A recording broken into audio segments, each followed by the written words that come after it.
A strange radio whisper echoed through the dark Atlantic, claiming an American warship had turned against its own. During World War II, one officer risked everything to uncover the truth. But what if the real enemy wasn't out there? It was already listening within? March 1943, the North Atlantic. The sea was cold, endless, and unforgiving.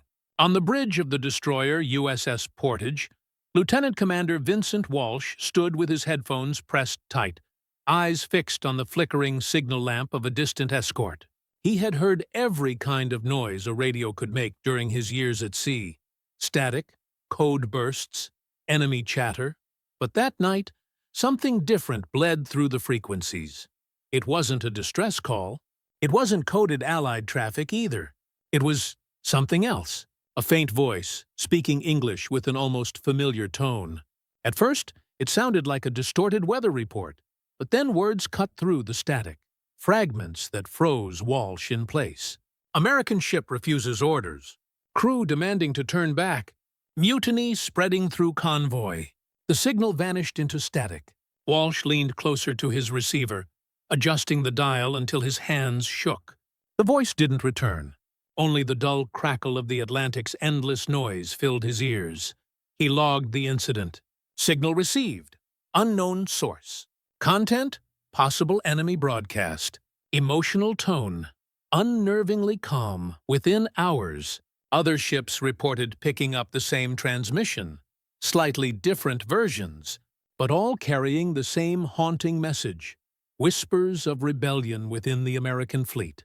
Walsh brought it to the attention of his captain, and soon after, Intelligence Command ordered recordings of every strange transmission. When the analysts reviewed them, one detail sent a chill through the room. The rumors contained specific ship names, correct convoy designations, and even references to officers by rank and initials. How could the enemy know so much? The North Atlantic was already the deadliest theater of the war. Convoy routes between America and Britain were lifelines, arteries of fuel, weapons, and hope. German U-boats prowled these waters day and night, turning supply missions into nightmares. Every Allied sailor knew the rules of this fight. Stay silent, stay hidden, trust your command. But these broadcasts cut deeper than torpedoes ever could. They targeted something far more fragile: faith. For weeks, the Portage continued its escort duty. Each night, Walsh returned to the radio room, headphones clamped, waiting for the signal to return. It always came when the convoy was at its weakest, after sleepless nights dodging U-boats, after a ship went missing in the dark, or after another vessel failed to report in. The timing wasn't coincidence. It was strategy. The Germans had found a new kind of weapon, one that didn't explode, but instead whispered through the airwaves. By late March, Intelligence Command had confirmed several intercepted transmissions shared a unique radio signature. They weren't random broadcasts. They were coordinated and deliberate. Someone in occupied Europe was transmitting messages designed to sound like internal American communications, plausible enough to pass as gossip, dangerous enough to spark doubt. Rumors of disobedience. Rumors of ships refusing orders. Rumors that officers were abandoning men to save their own skins. To a sailor isolated at sea, days from land and surrounded by silence, rumor could feel more real than truth. Walsh began to notice a pattern. The broadcasts always followed the same rhythm. They emerged just after difficult missions, always when morale was lowest, when the sea was rough, when the food was bad, when the letters from home stopped coming. That's when the whispers began again. The enemy didn't need to see them to strike. They could sense fatigue through the rhythm of war itself. Walsh wrote detailed reports, charting transmission times, frequencies, and tone. The analysts back in London cross-checked them with convoy events and found something remarkable. The propaganda seemed to anticipate moments of weakness, as if whoever was behind the operation understood the emotional pulse of the American fleet. That discovery changed everything. It wasn't just psychological warfare. It was precision engineering of fear, historical records from this period would later confirm that German intelligence had invested heavily in what they called radio deception. Their goal wasn't to overwhelm the Allies with lies, but to infect truth with uncertainty. Each rumor contained just enough factual detail to make disbelief difficult. It was, in essence, a new kind of torpedo, silent, invisible, and unstoppable once it entered the mind. For Walsh, the broadcasts became an obsession. He stopped sleeping properly. He spent hours comparing old recordings, convinced there was a pattern buried beneath the static, perhaps coordinates or some deeper code. The more he listened, the more he realized that the messages were never the same, yet they always carried the same intent: divide, confuse, distrust. On one particularly cold morning, a new message arrived. The transmission began with a chilling familiarity. Same frequency, same eerie calm. But this time, the voice mentioned something else. Convoy approaching northern route. Officers uncertain. Morale broken. The northern route. The same one Portage was assigned to guard. Walsh froze. This wasn't a general rumor. This was about them. For the first time, fear crept beneath his discipline. Was there a spy among them? Someone feeding information to the enemy? Or were the Germans simply that good at predicting their moves?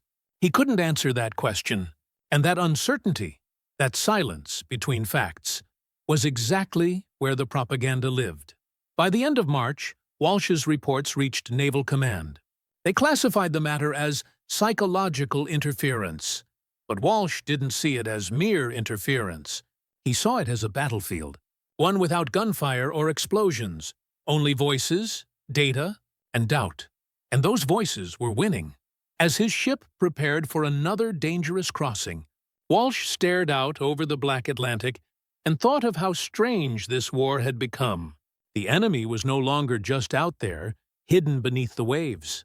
It was now inside the airwaves themselves, invisible, relentless, and patient. Every night, when the sea turned quiet, he could almost hear it again, that whisper through the static, a voice pretending to be one of their own. And every night, Vincent Walsh asked himself the same haunting question. What if the next rumor isn't a lie? While the Atlantic raged and Allied ships fought to survive its endless storms, deep in Berlin, another kind of storm was being engineered. It didn't rely on torpedoes or aircraft. It thrived on fear. Inside a quiet wing of the propaganda ministry, a small, secretive department worked in rooms sealed from the rest of the world. Its members weren't soldiers or sailors. They were linguists, broadcasters, psychologists, and analysts. Their mission had a name whispered only in coded correspondence: Operation Sitzunge. The operation was born from a single idea proposed by a strategist within Joseph Goebbels's ministry: the belief that an army could be defeated not by destroying its ships, but by eroding its certainty. Documents discovered after the war would later confirm that Sitzunge was a genuine division of German psychological warfare. Its specialists studied how the human mind bends under isolation, repetition, and doubt. They called it mental erosion through rumor. Inside those rooms, maps of the Atlantic hung on every wall. Pins marked convoy routes, weather patterns, and ship losses. But what interested the architects of Sitzunge most weren't the battles themselves. It was the reactions of men after them. Their analysts gathered every scrap of information they could find: intercepted Allied mail, Red Cross letters from captured sailors, even reports published in small-town American newspapers. From these fragments, they built psychological profiles of entire fleets. They noticed something profound. Americans, for all their strength, were deeply human. They missed home, worried about their families, and believed fiercely in their officers until something caused that trust to flicker. And that flicker, if nurtured carefully, could become chaos. The Germans began tailoring their broadcasts to those weaknesses. Every rumor had a root in truth. A ship delayed in fog would become a story of desertion. A disciplinary transfer would become a whisper of mutiny. A disagreement between officers and crew would become a rebellion waiting to happen. Nothing was invented completely. Everything was simply bent. To disguise their hand, the Seetsunga team used English speakers who had lived in America before the war, radio actors, journalists, even failed writers. They practiced mimicking American regional accents until their voices sounded authentic enough to pass for one of the sailors themselves. They filled the airwaves with subtle conversational broadcasts, pretending to be concerned citizens or anonymous servicemen. The brilliance of their design lay in what they didn't say. No direct accusations, no open taunts, just small seeds of doubt, planted where the mind was already tired.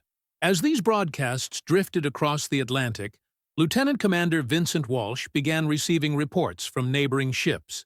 Some crew members were asking quiet questions during night watches. Others hesitated before following routine orders, unsure if the information they received was genuine. No one was refusing command, but the confidence that kept convoys synchronized was beginning to fray. Naval psychologists later described it as invisible corrosion. The messages always followed the same structure. They opened with sympathy. Men of the sea deserve better. They followed with half-truths. Commanders in London are safe while you risk everything. Then, they ended with a carefully phrased suggestion. Some officers are starting to see reason. That suggestion was the spark. Across the ocean, Walsh noticed how these words seemed to arrive at precisely the wrong times, right after heavy convoy losses, or after long stretches of silence from home. The precision unnerved him. To him, it felt less like coincidence and more like a pulse, an intelligence system that understood the American fleet's rhythm better than anyone inside. Historians now believe Seetsunga's success came from the Germans' remarkable skill at connecting open-source information with intercepted intelligence. They didn't need spies on American ships. They could reconstruct patterns simply by observing the small details Americans unknowingly shared. For instance, German analysts tracked American labor disputes in naval shipyards, publicized reports of officer promotions, and even monitored weather forecasts from East Coast radio stations. By combining these details, they could estimate when convoys left port, how tired the crews might be, and which officers were commanding them. That information fed the broadcasts, and the broadcasts fed the fear. Meanwhile, inside the propaganda ministry, reports began flowing back from monitoring stations along the French coast.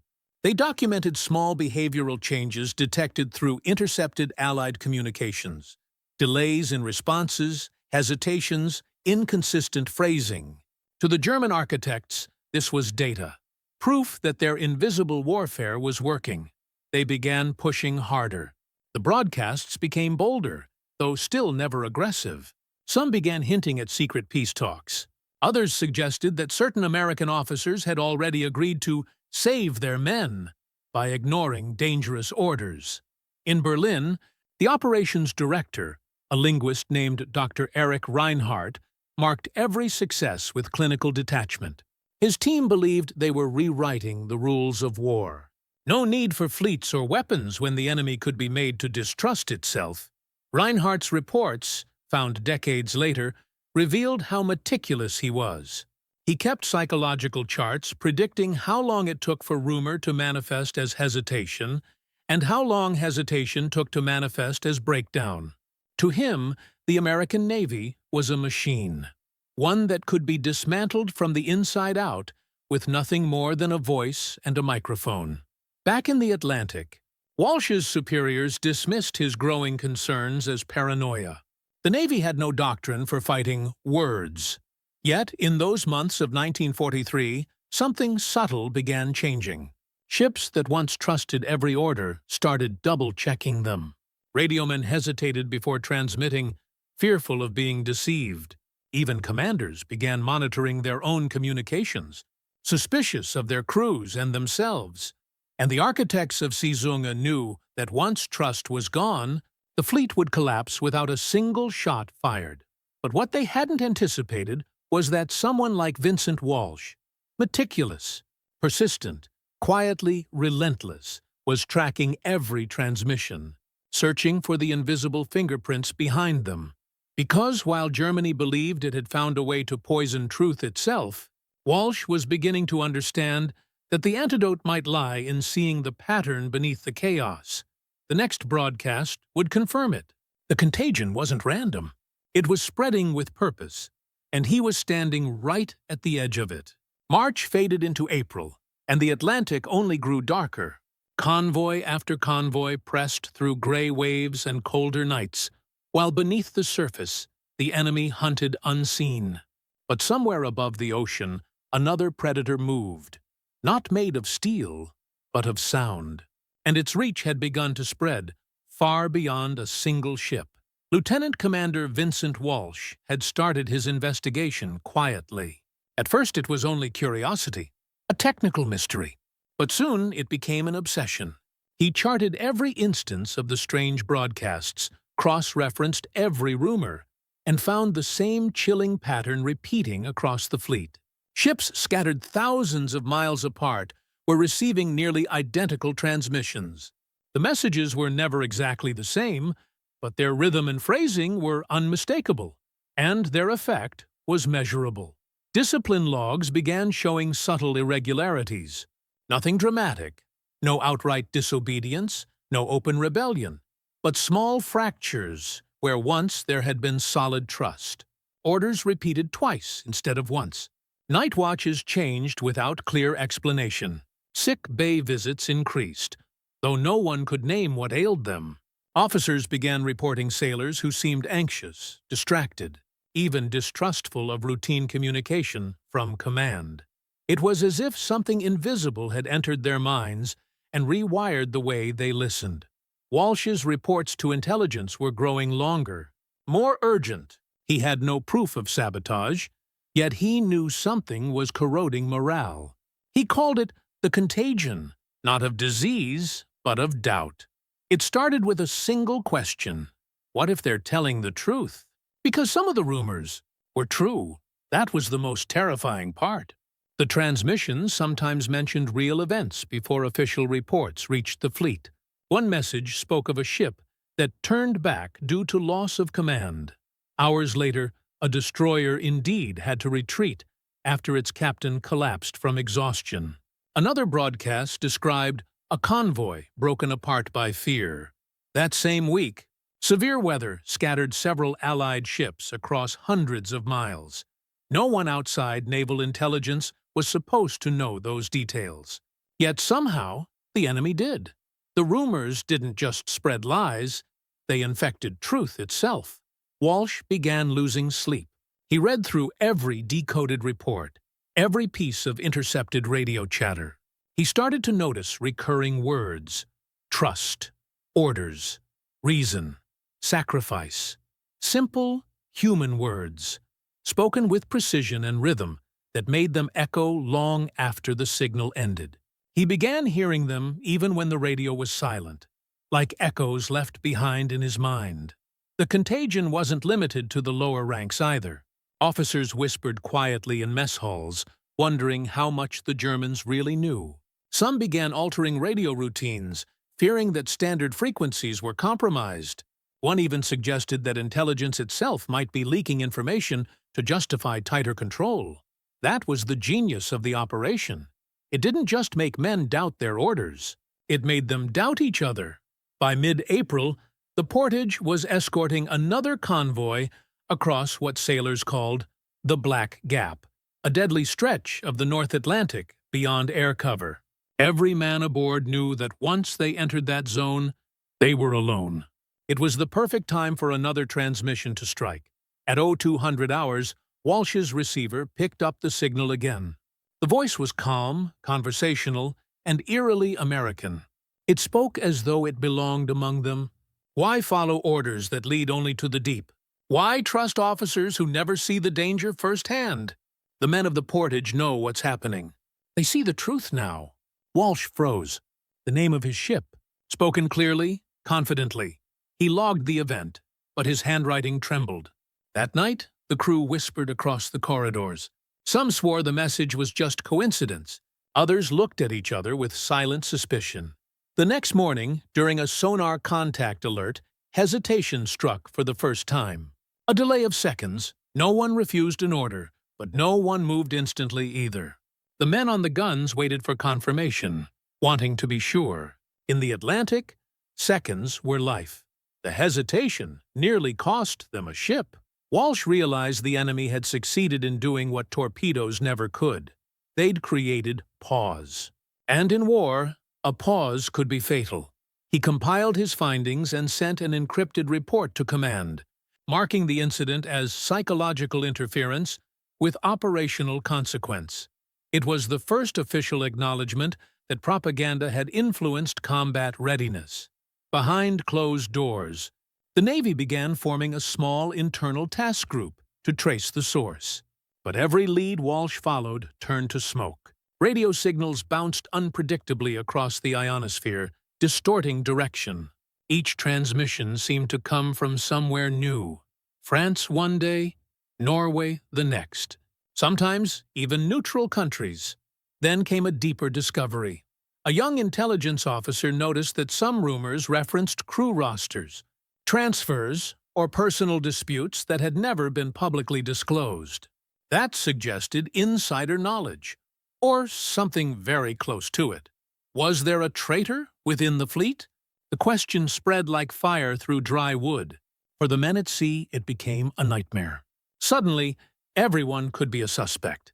The cook who read too many newspapers, the quiet radio man, even Walsh himself, who spent long nights alone in the communications room, listening to the enemy's voice.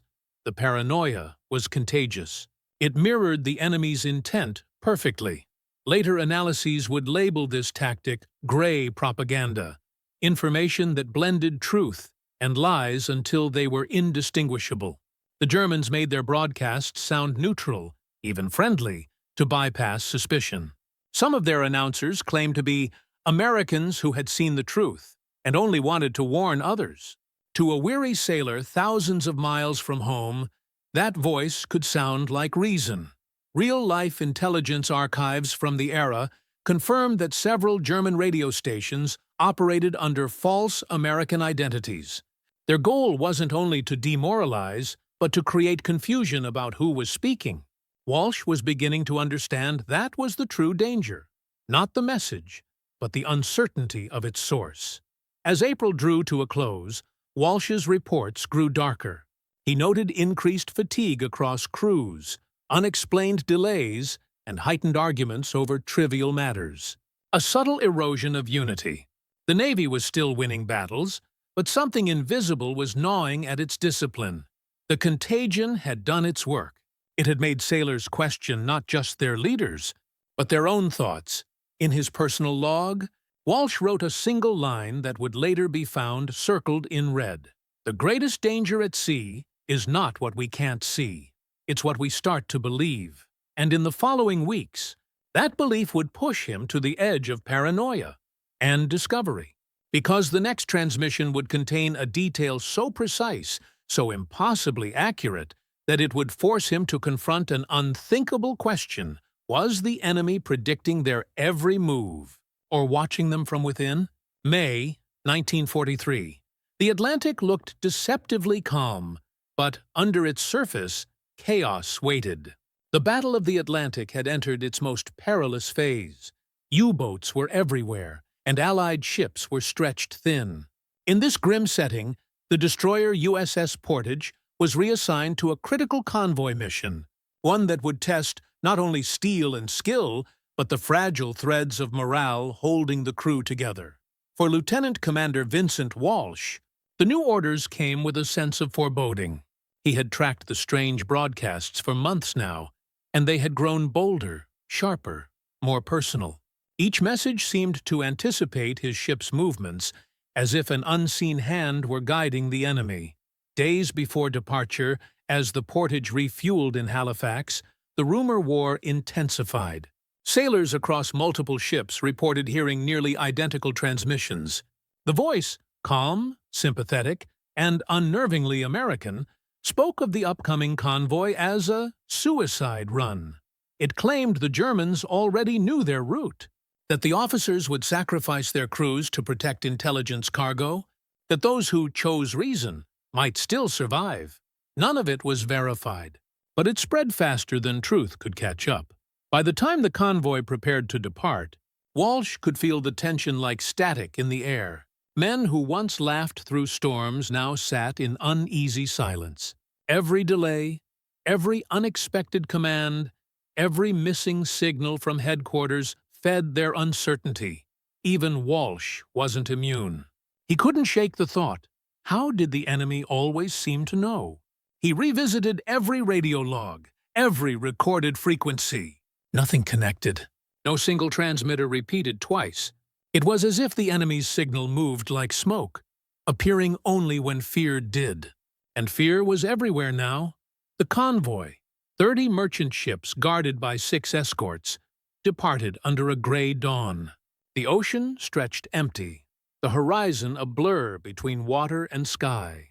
For the first 2 days, the passage was quiet. Then, as they entered the stretch sailors called the Devil's Corridor, the rumors struck again. Another transmission. Convoy 27's officers ordered into enemy sight lines.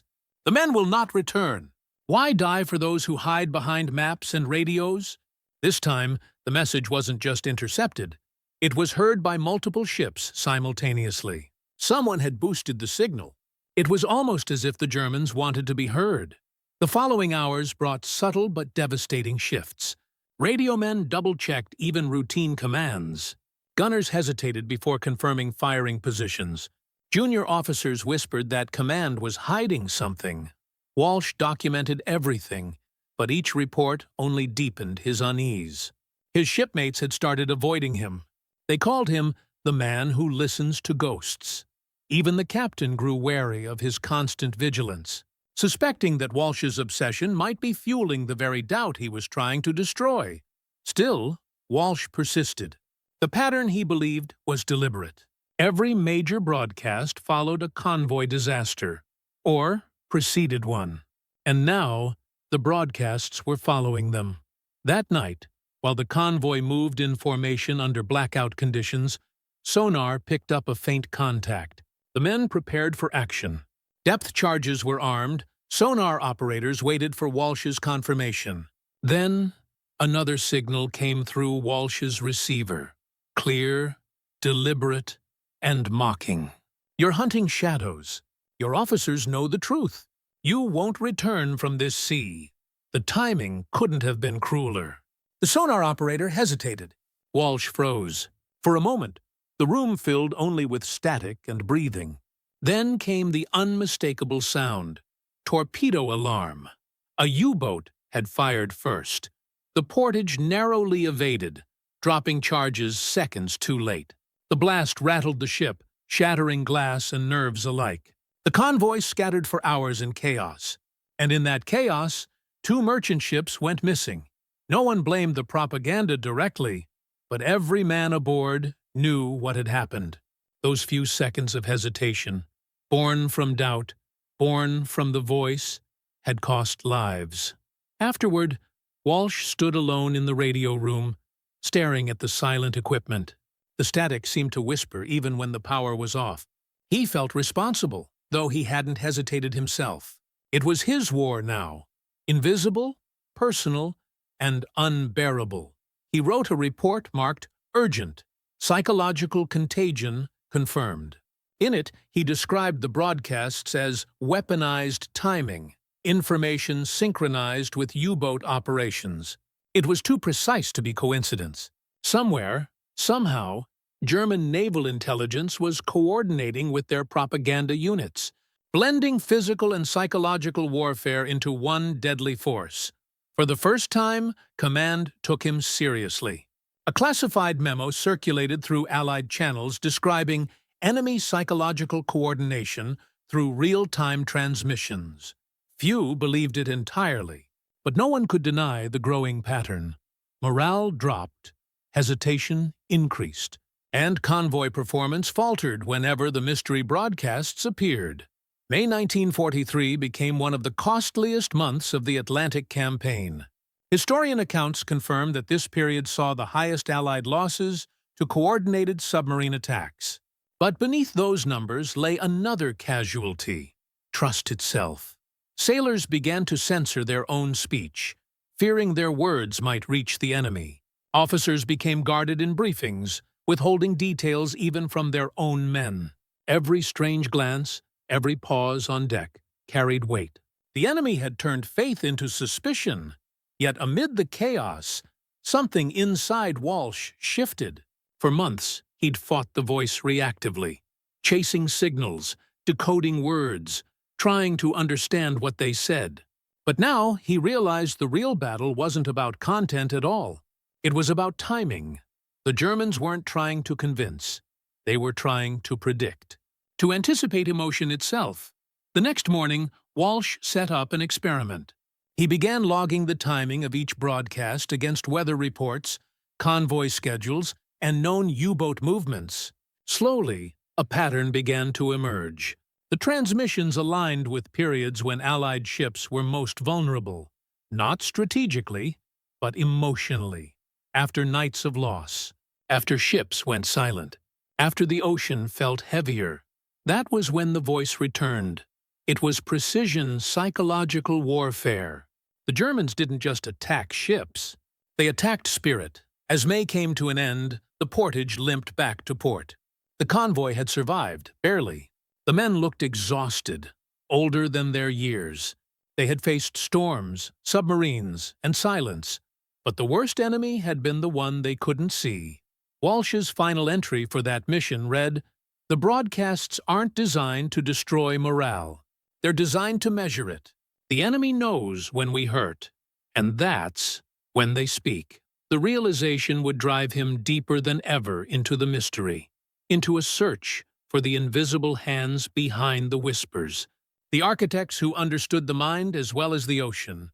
And in that search, he would find something even darker than propaganda, a reflection of his own doubts staring back. The portage returned to port carrying more than damage reports. It carried questions no one dared to ask aloud. The convoy had survived, but the invisible attack had left scars that didn't show. Trust, once the lifeline of every crew, was now the most fragile thing on the ocean. Lieutenant Commander Vincent Walsh felt that fragility in every conversation, every glance on deck. The men avoided eye contact. Officers spoke in clipped tones. And even in port, the tension never eased. When the ship docked at Argentia for debriefing, naval intelligence officers boarded before the crew could rest. They weren't there to repair radios. They were there to investigate people. Whispers spread quickly. Someone was leaking information. Walsh found himself caught between duty and paranoia. He had spent months tracing invisible broadcasts, but now the threat felt uncomfortably close. He'd always believed the enemy's power came from the airwaves, not the people beside him. Yet every piece of evidence seemed to suggest the opposite. How could German propagandists know ship names, routes, and command decisions unless someone on the inside was helping them? The investigation began with radio logs. Intelligence teams compared frequencies, timestamps, and outgoing signals from every ship in the convoy. Walsh reviewed his own records dozens of times. Nothing seemed out of place. Every outgoing message had been cleared. Every incoming signal logged. But the Germans still knew. Naval intelligence widened its net. They interrogated supply officers, dock personnel, even postal workers. Intercepted letters were examined for hidden codes. Shore leave schedules were cross-checked with the timing of enemy transmissions. Each new lead ended the same way: nowhere. The deeper they searched, the less they found. It was as if the enemy could see through walls. Historians later confirmed that the Germans never had a single spy aboard those ships. Their information came from deduction, not infiltration. They pieced together truth from scraps, intercepted weather bulletins, shipping reports, even American newspapers that casually mentioned which ports were busy. Each fragment was harmless alone, but when assembled by skilled analysts, they revealed the rhythm of Allied operations. But in 1943, That explanation didn't exist yet. To the men on the portage, there had to be a traitor. Suspicion turned inward. Every mistake, every delay became evidence. A misfiled signal was sabotage. A broken antenna was espionage. Sailors started keeping personal logs of who spoke to whom. The atmosphere grew colder than the Atlantic itself. Walsh worked alongside an intelligence officer named Major Leland Avery, a man known for his calm detachment. Together, they began reconstructing how the Germans might be choosing their targets. They realized the broadcasts weren't random at all. They were targeted psychological strikes. The enemy wasn't predicting Allied moves. They were predicting emotion. Whenever morale dipped, the broadcasts returned. Whenever victory reports boosted confidence, the airwaves went silent. It was like fighting an opponent who could feel the heartbeat of the fleet. Avery theorized that someone in Berlin was charting Allied morale the way meteorologists chart weather, predicting storms of doubt, then releasing propaganda at the perfect time to amplify them. Walsh couldn't stop thinking about that idea. Every night he sat in the communications room, replaying old recordings, listening for patterns in tone and rhythm. He began hearing what others didn't: the subtle shifts in voice, the pauses that mirrored naval phrasing, the precision of timing. Whoever was behind it understood not just the Navy's structure, but its culture. Then, one night, Walsh noticed something small but haunting. In one of the early transmissions, the one that mentioned his ship by name, the voice had used a particular phrasing. The men of the WWII portage deserve better. That exact structure had appeared weeks earlier in an American newspaper editorial about poor working conditions for shipyard workers. The connection clicked. The Germans weren't stealing classified information. They were using American words against America itself. They harvested every phrase, every slogan, every minor complaint printed in public view, and turned it into ammunition. It wasn't espionage. It was reflection. The enemy was simply holding up a distorted mirror, showing Americans what they already feared most: that their unity could crack from within. Walsh presented his findings to Avery, who quietly forwarded them to Naval Command. Within days, a confidential memo was drafted: enemy psychological operations utilizing public American media as data source. It was the first official recognition that the war for information had crossed the line between external and internal. But even as Walsh gained clarity, his crew's trust in him began to fade. They saw him less as a communications officer and more as an agent of suspicion. He spent hours locked away in the radio room, poring over transmissions no one else wanted to hear.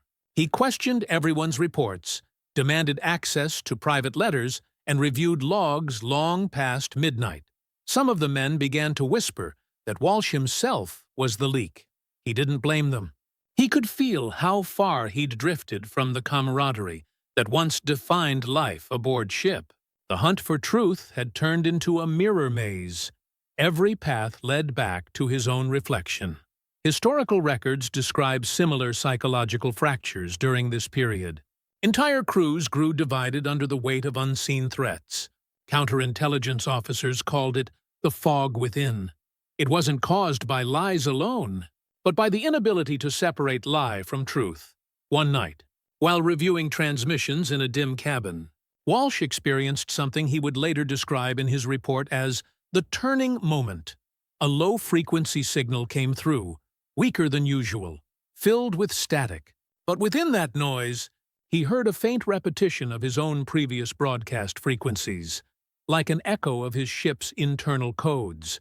The implication was horrifying. The enemy wasn't transmitting to them anymore. They were responding. That realization broke him open.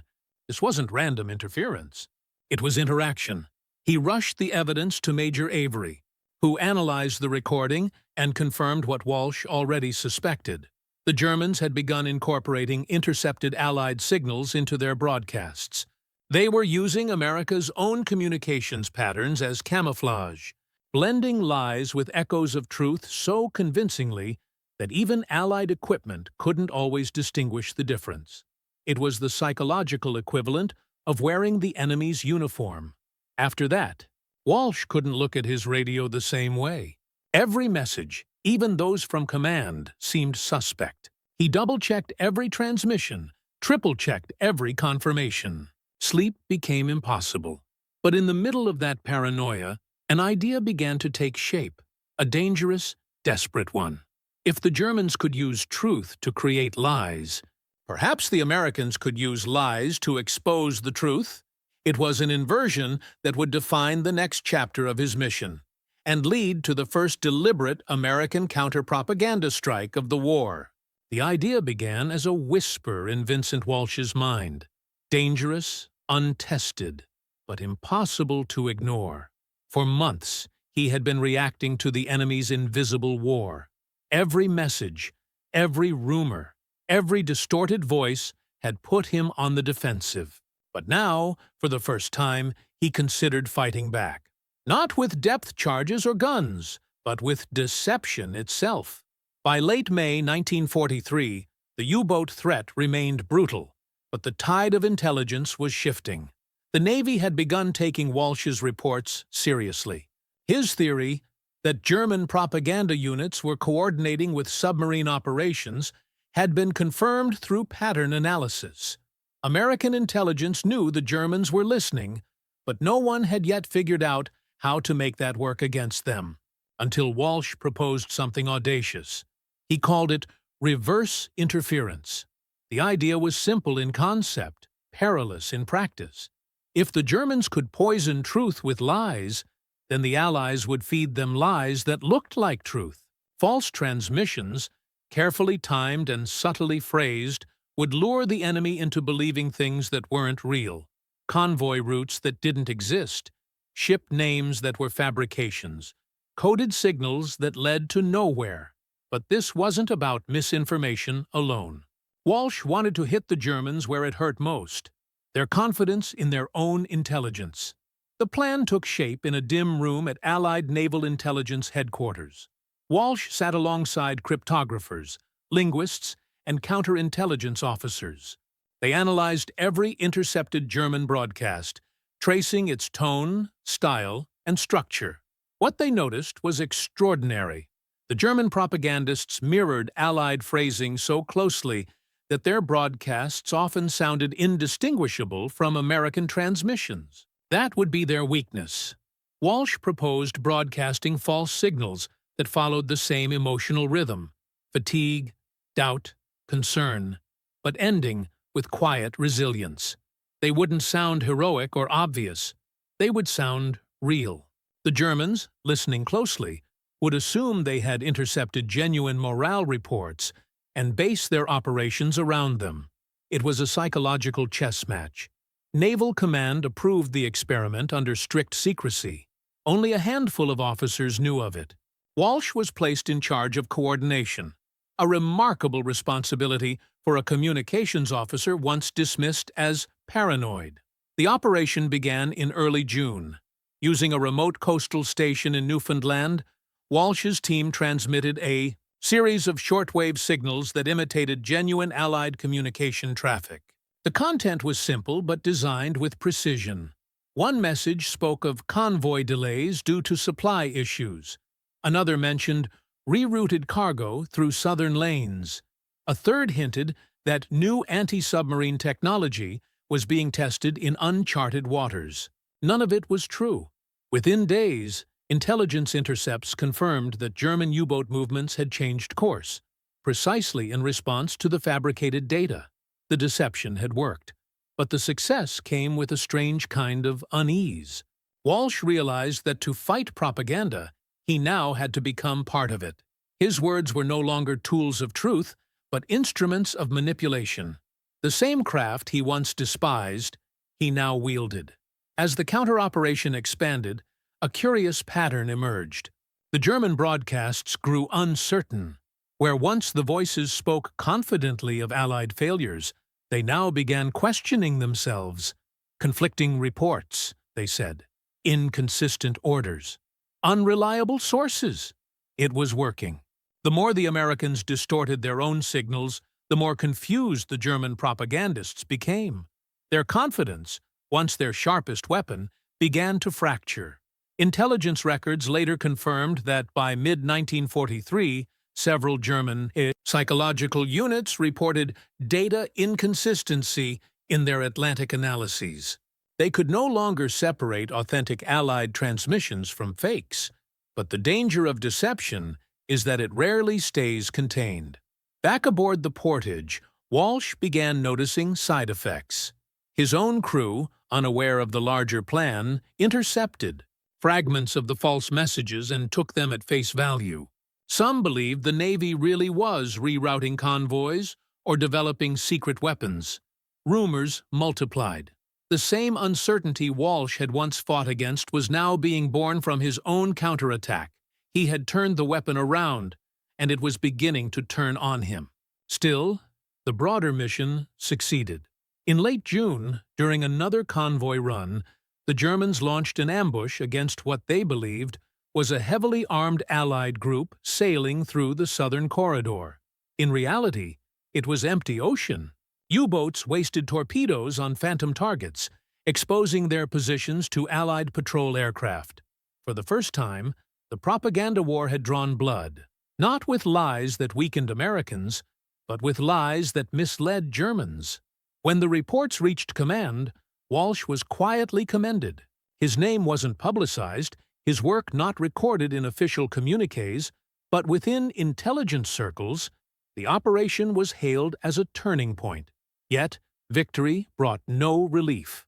Walsh began feeling the weight of what he'd done. Every time he transmitted a false message, he heard echoes of the enemy's voice. Calm, persuasive, detached. He couldn't tell whether he was defeating their propaganda or becoming it. His sleep grew restless. He dreamt of static-filled oceans and unseen voices whispering through wires. He began to understand something his superiors didn't.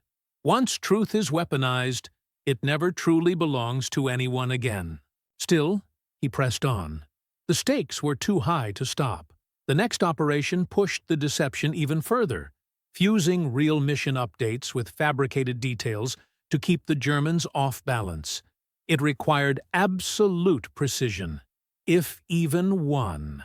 False coordinate leaked into genuine traffic. Entire convoys could be lost. Every transmission became a test of nerve. One misplaced word could doom lives.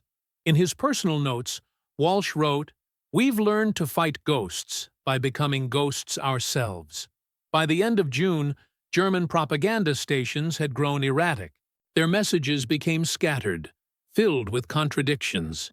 Some warned that the Allies were unstoppable. Others insisted they were collapsing.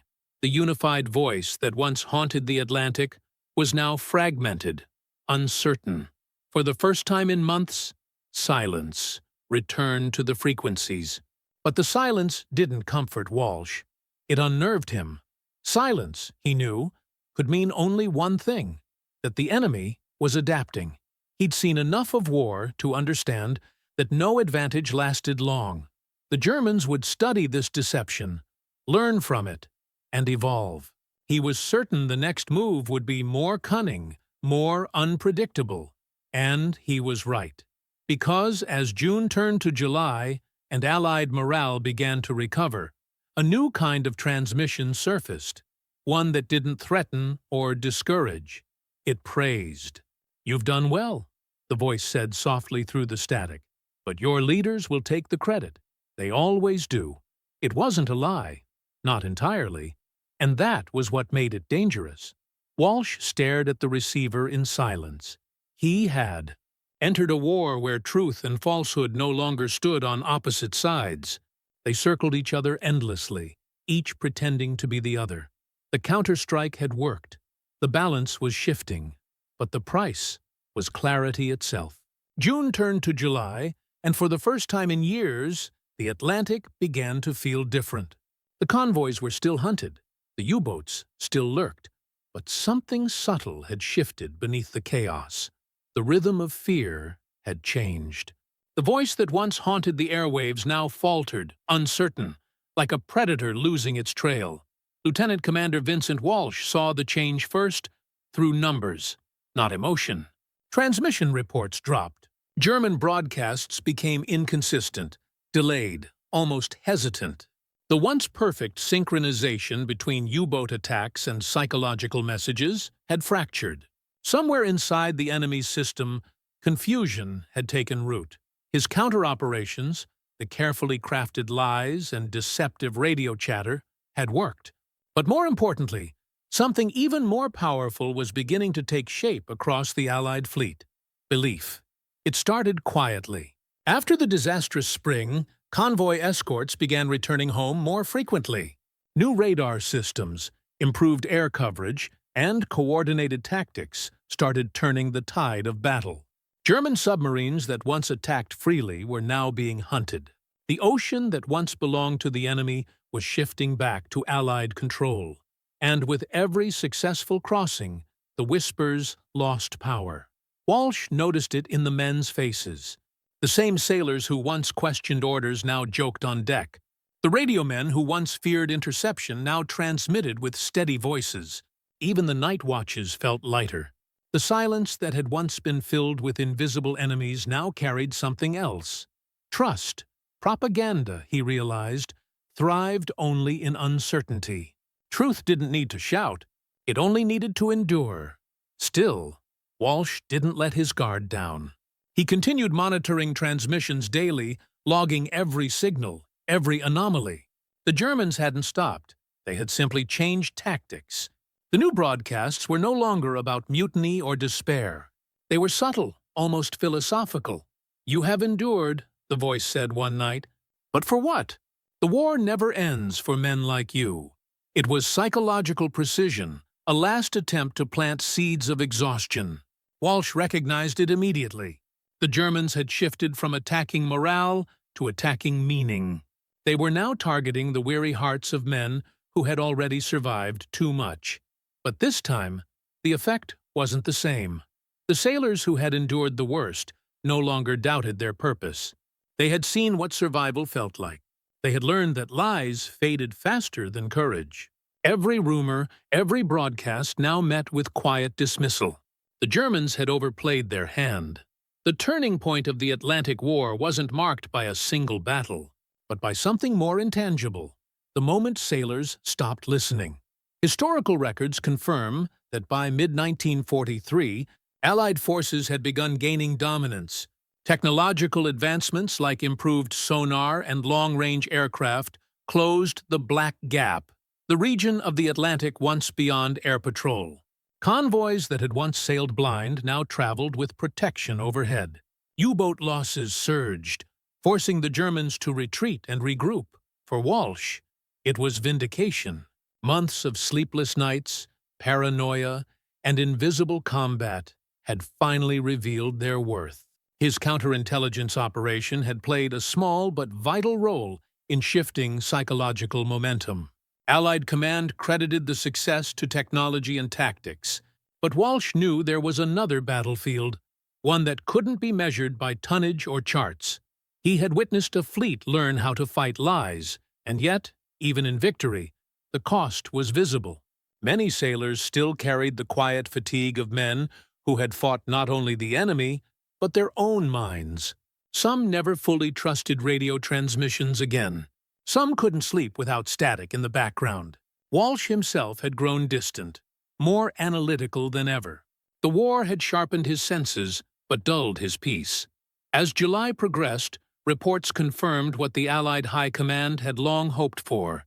The German naval communication network was breaking down. Propaganda units that once boasted of Allied collapse were now sending frantic, contradictory messages. Their information war had turned against them. One captured U-boat crew, interrogated weeks later, admitted that they no longer trusted their own broadcasts. The voices from Berlin, they said, had begun to contradict field intelligence. "We didn't know who was lying anymore," one officer recalled. "Maybe everyone." That sentence struck Walsh deeply. It was the mirror image of what he'd once feared within his own ranks: confusion as a weapon. And now, it had consumed the enemy. He began to understand the irony. They had both fought the same battle, both sides trying to define truth inside a storm of manipulation. The difference was that for the Americans, truth still had a purpose beyond control. For the Germans, it had only ever been a tool. Victory, Walsh realized, was not about silencing the enemy's voice, but surviving long enough to recognize it for what it was. The summer of 1943 brought new hope. Convoy losses dropped sharply. Allied morale soared. Ships that once crept across the Atlantic now moved with purpose. Each successful voyage was proof that endurance could defeat deception. On his final report for the season, Walsh wrote, "The tide turned not when we found the enemy, but when we stopped fearing the echo of our own doubts. The truth isn't loud, it's persistent." As his ship prepared for its next mission, Walsh looked out at the endless ocean. The waves were calmer now, but he understood that peace was never permanent. The enemy might be losing here, but somewhere else, another whisper was already forming. He took a final note in his logbook before turning off the radio for the night. "We are learning that victory at sea is not only about surviving the waves, but surviving the words." The propaganda war wasn't over. Not yet. But for the first time, the Americans were no longer playing defense. They were shaping the story themselves. The tide, both literal and psychological, had finally turned. By the autumn of 1943, the Atlantic was quieter. The convoys moved with greater confidence, the losses fewer, the horizon less menacing.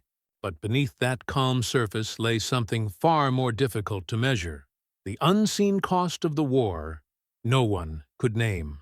Lieutenant Commander Vincent Walsh sat alone in the communications room of the USS Portage, writing his final after-action report for naval intelligence.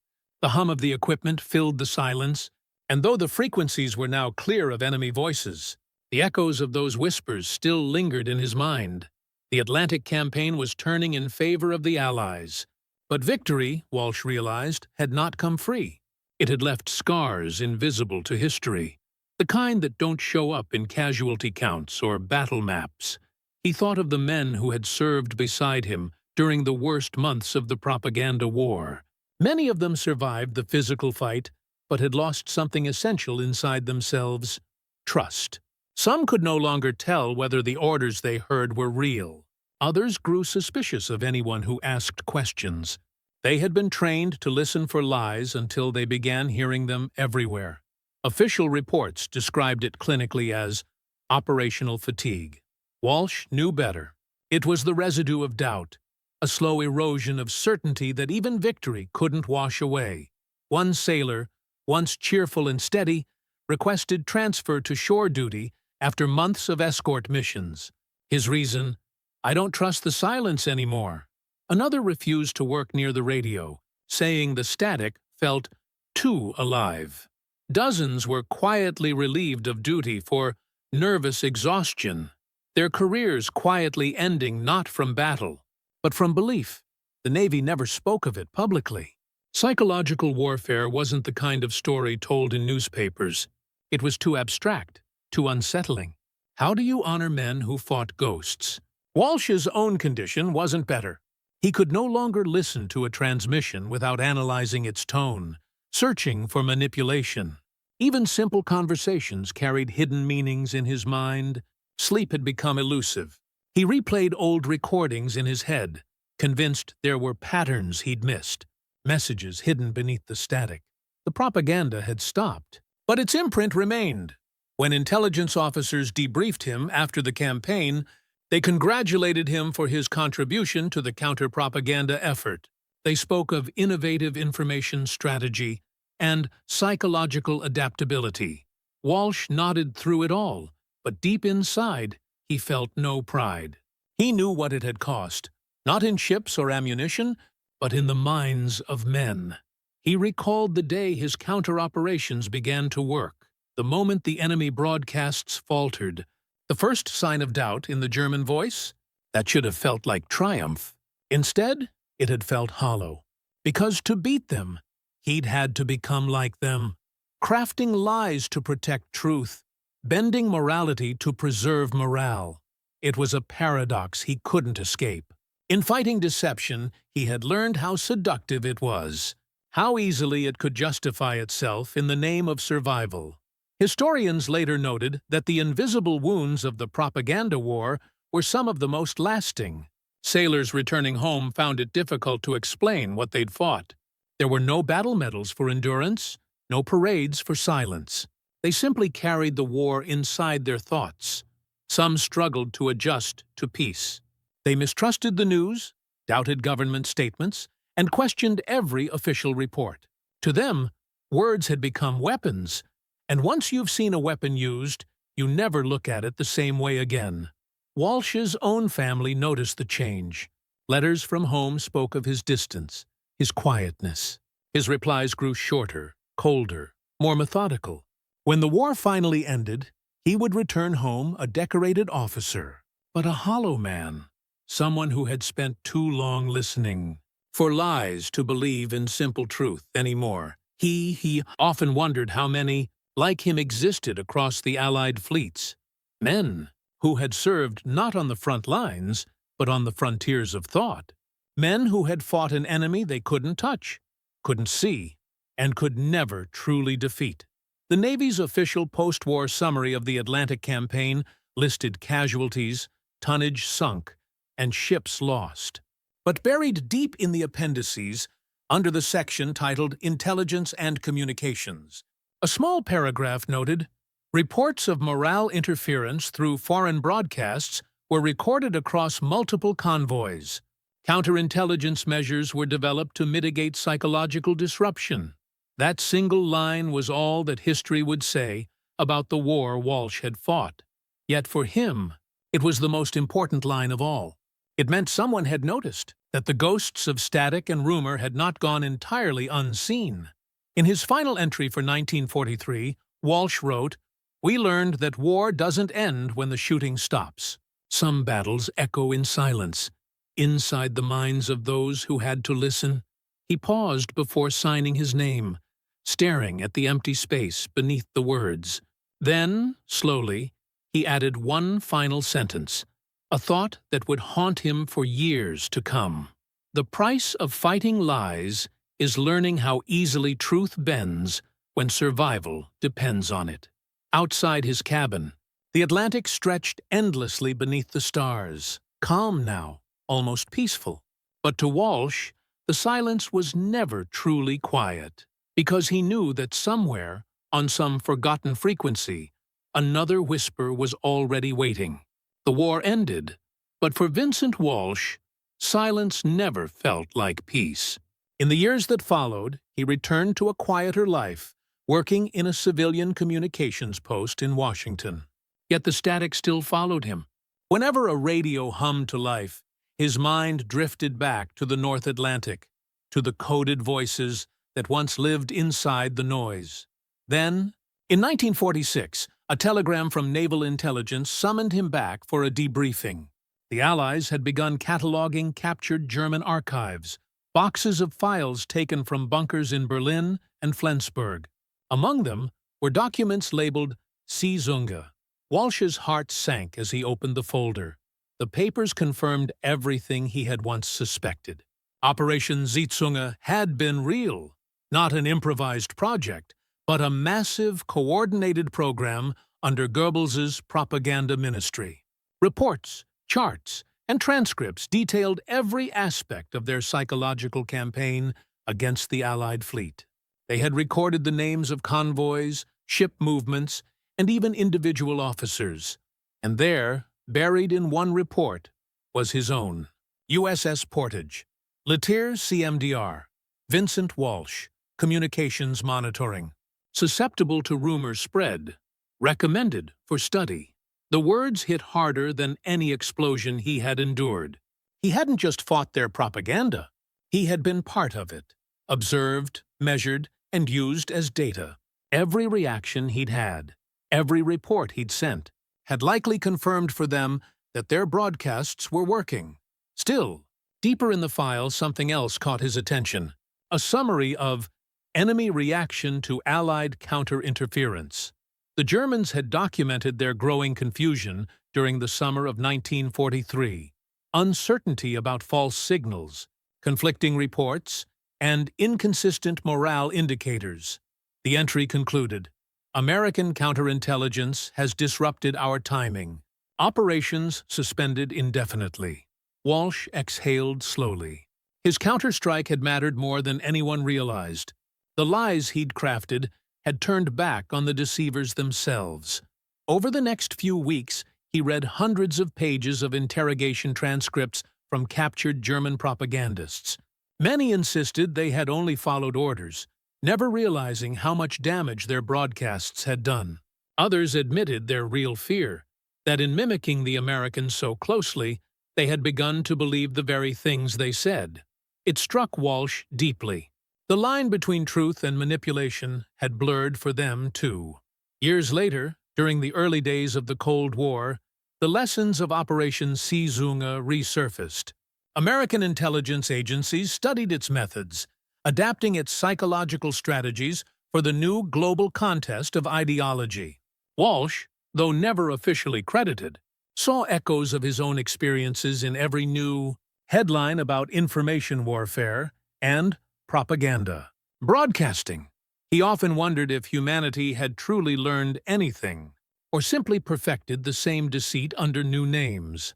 In 1951, a historian interviewing him for a classified study asked what the experience had taught him. Walsh paused for a long time before answering. "It taught me that the mind," he said, "is the real battlefield. Once you know how to make someone doubt what's true, you never need to fight them again." He refused further interviews after that. Walsh spent his final years near the coast of Maine, living within earshot of the sea. Locals said he often sat by his old radio set, tuning through frequencies long gone silent. When asked what he listened for, he'd simply smile and say, "Just making sure it's still quiet out there." But those closest to him knew better. Walsh wasn't listening for silence. He was listening for the past, for the faint memory of voices that once turned men against their own certainty. And though history barely mentioned him, his invisible battle had helped secure the turning tide of the Atlantic. He had proven that even in a war of lies, truth, however fragile, could still endure.